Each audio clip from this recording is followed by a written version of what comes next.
இந்த மாதிரி பீஸ் பண்ண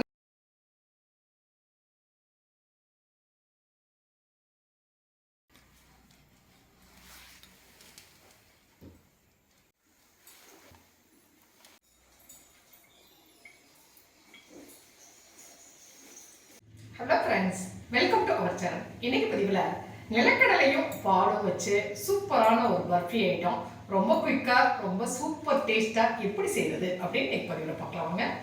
சுவையான இந்த பர்ஃபி செய்கிறதுக்கு இந்த மாதிரி ஒரு கப் அளவுக்கு நான் வந்து கடலை எடுத்துருக்கிறேங்க. இது கிட்டத்தட்ட ஒரு 180 கிராம் அளவுக்கு இருக்கும். வறுத்த கடலை தான் எடுத்துருக்கிறேன். ஒரு பவுலில் சேர்த்துக்கிட்டோம். இதில் நான் வந்து ஒரு 250 கிராம் 1/4 லிட்டர் அளவுக்கு நல்ல காய்ச்சின பால், கொஞ்சம் சூடாக இருக்கிற பாலையே நான் சேர்த்துக்கிறேன் பாருங்கள். நல்லா சூடாக இருக்க பாலை இந்த மாதிரி 1/4 லிட்டர் சேர்த்துட்டோம். இதை வந்து நான் ஒரு மூடி போட்டு மூடி வைக்கிறேன். இது ஒரு 1/4 மணி நேரம் 15 மினிட்ஸ் அப்படியே ஊறட்டும். இந்த கடலை இப்போ ஒரு 15 மினிட்ஸ் நல்லா ஊறிடுச்சு.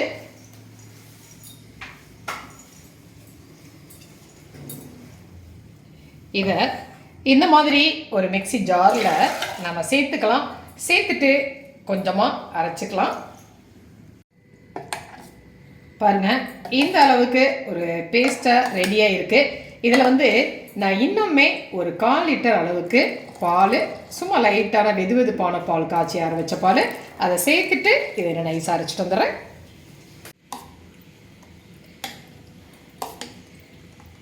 பார்த்தீங்களா, இந்த அளவுக்கு ஒரு நல்ல நைஸாக அரைச்சி ரெடி ஆகிடுச்சு.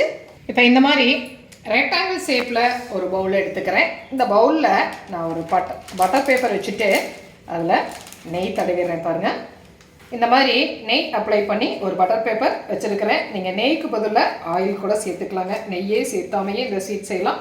வாசம் இல்லாத ஆயில் சேர்த்துக்குங்க. அடுப்பில் ஒரு பவுல் வச்சுருக்கிறேன். இந்த பவுலில் நம்ம அரைச்சி வச்சுருக்கிற அந்த கடலை பால் பேஸ்ட்டை அப்படியே சேர்த்துக்கலாம். இதை மீடியம் ஃப்ளேமில் வச்சுட்டு அப்படியே கைவிடாமல் நம்ம கொஞ்சம் நேரம் கலரலாம். பாருங்கள், ஒரு நிமிஷம் அப்படி கலர்னோடனே அந்த இது நல்லா ஒரு கலந்து கொடுத்து வந்துட்டுருக்குது. இன்னும் ஒரு 2 நிமிஷம் நம்ம கொஞ்சம் கலரலாம். கைவிடாமல் கிளறணும். அடுப்பு வந்து கொஞ்சம் லோ ஃப்ளேம்லே வச்சுட்டு கிளறலாம். பாருங்கள், பார்த்தீங்களா, லைட்டாக திக்காக ஆரம்பிக்குது. இன்னுமே நாம் ஒரு நிமிஷம் அப்படியே கைவிடாமல் கிளறலாம். இதை பாருங்கள், இன்னும் கொஞ்சம் அந்த மாவு கெட்டியாக இருக்கு இல்லையா, இதை இன்னும் ஒரு 2 நிமிஷம் மட்டும் அப்படி கிளறிக்கலாம். பாருங்கள், இன்னொரு 2 நிமிஷம் நம்ம நல்லா கலந்துருக்கோம். மொத்தத்தில் ஒரு 8 நிமிஷம் நம்ம வந்து அப்படியே கலந்துருக்குறோம். இது வந்து இப்போ லைட்டாக கொஞ்சம் திக்காக ஆரம்பிச்சிருக்கு இல்லையா, இந்த ஸ்டேஜில் நான் இதுக்கு வந்து சுகர் சேர்த்துக்கிறேன். அந்த கப்பில் 3ல் 1 பங்கு சுகர் சேர்த்துக்கிறேன். பாருங்கள், அதாவது கிராம் கணக்குக்கு ஒரு 80 கிராம் அளவுக்கு இருக்குங்க. ஒரு 180 கிராம் கடலைக்கு ஒரு 80 கிராம் அளவுக்கு சுகர் சேர்த்துருக்கிறேன். சுகரையும் சேர்த்துட்டு நல்லா கலந்துக்கலாம். இதில் வந்து கொஞ்சமாக 1/2 டீஸ்பூன் அளவுக்கு ஏலக்காய் பவுடர் சேர்த்துக்கிறேன். சேர்த்துட்டு நல்லா கலந்து விடலாம். சுகர் சேர்த்து ஒரு 2 நிமிஷம் நல்லா கலந்துட்டோம். இப்போ இந்த ஸ்டேஜில் நான் இதில் ஒரு டேபிள் ஸ்பூன் அளவுக்கு நெய் சேர்த்துக்கிறேன். இது ஆப்ஷன் தாங்க, வேணாட்டி நீங்கள் வந்து ஸ்கிப் பண்ணிடலாம்.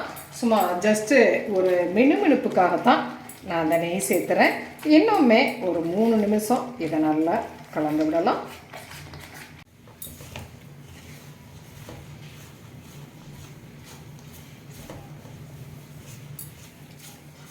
பாருங்கள், இந்த அளவுக்கு பாத்திரத்தில் ஒட்டாமல் இந்த பதம் வந்து ரெடியாக இருக்கணும். ஒட்டாமல் இப்படி சுருண்டு சுருண்டு வர்ற அளவுக்கு இதை நம்ம வந்து கிளறிக்கிட்டோம். பாருங்கள், அழகாக அருமையாக ரெடி ஆகிடுச்சு. இந்த ஸ்டேஜில் நாம் வந்து அடுப்பை ஆஃப் பண்ணிடலாம். அடுப்பை ஆஃப் பண்ணியாச்சு. இதை இந்த மாதிரி அந்த நெய் தடவின பிளேட் இருக்கு இல்லையா, அதில் சேர்த்துக்கலாம்.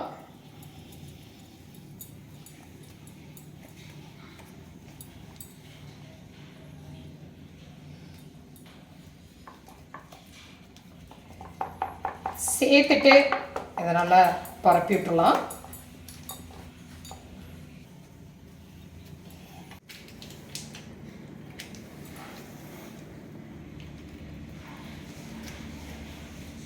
இந்த மாதிரி இதை நம்ம வந்து சமப்படுத்தி வச்சாச்சு. இதில் கட் பண்ணி வச்சுருக்கிற நிலக்கடலை நான் கொஞ்சமாக மேலே தூவிக்கிறேன் பாருங்கள்.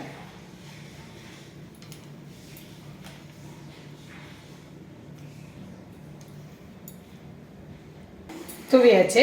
இதை அப்படியே நாம் ஃப்ரிட்ஜில் ஒரு மணி நேரம் வச்சுருந்துட்டு எடுத்துகிட்டு வரலாம். ஃப்ரீசர்லலாம் வைக்க வேணாங்க, சும்மா நார்மல் கூலிங்கில் வச்சாலே போதும். இப்போ ஃப்ரிட்ஜில் ஒரு 1 hour வச்சு நான் எடுத்துகிட்டு வந்துட்டேன். இப்போ இதை வெளியில் நாம் எடுத்துக்கலாம். இதை இப்போ வந்து நம்ம பீஸ் போட்டுக்கலாம் பாருங்கள்.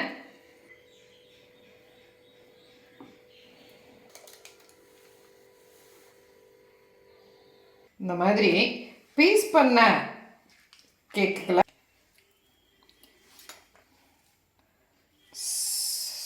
சாஃப்டான பர்ஃபி,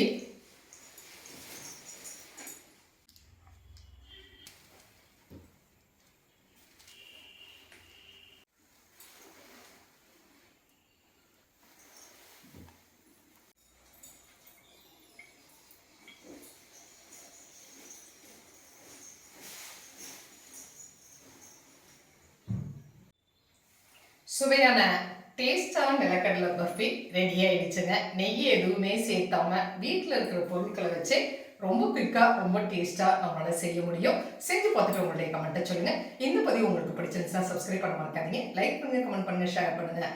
மற்றும் ஒரு பதிவு உங்களை மறுபடியும் சந்திக்கிட்டேன். நன்றி.